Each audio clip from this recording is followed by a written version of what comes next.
Why you never dream in full faces. Think about the last dream you remember. You probably saw people in it. You may have talked to them. You might even remember how they made you feel. But here's something strange.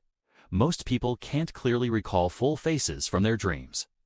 You might remember a voice, a vibe, or a general look, but not a sharp, detailed face like you see in real life. And there's a fascinating reason for that. It comes down to how your brain processes faces in the first place. In waking life, recognizing faces is one of the most complex tasks your brain performs. There's a specialized region called the fusiform face area that works constantly to identify and interpret facial details. But during dreaming, your brain isn't receiving real visual input. It's generating everything internally like a simulation, and simulations are energy efficient. Your brain focuses on what matters most for the dream's story, emotions, actions, and meaning, not fine visual detail.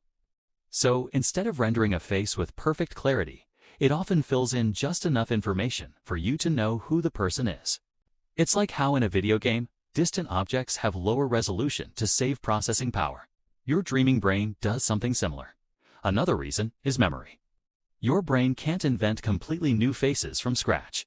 Every face in your dreams is actually based on someone you've seen before, even if only briefly in passing.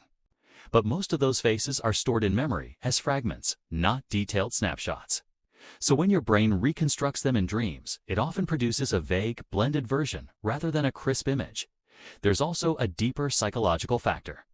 Dreams are heavily driven by emotion and symbolism. People in dreams often represent ideas, feelings, or relationships rather than literal individuals.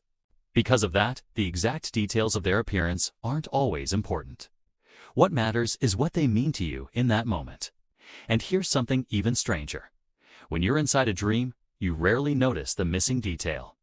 Your brain simply assumes the face is complete, even if it isn't fully visualized.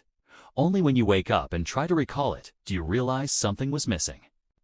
This happens because your mind prioritizes recognition over resolution. It cares more about identifying someone than seeing them perfectly. So you don't truly see dream faces the way you see real ones. You experience them. Which reveals something surprising about perception itself. Even in waking life, your brain isn't showing you reality in full detail. It's constantly filling in gaps, simplifying information, and focusing only on what it thinks you need to know. Dreams just make that process easier to notice. So the next time you wake from a dream and struggle to picture someone's face, remember, it's not because your memory failed. It's because your brain never fully rendered it in the first place.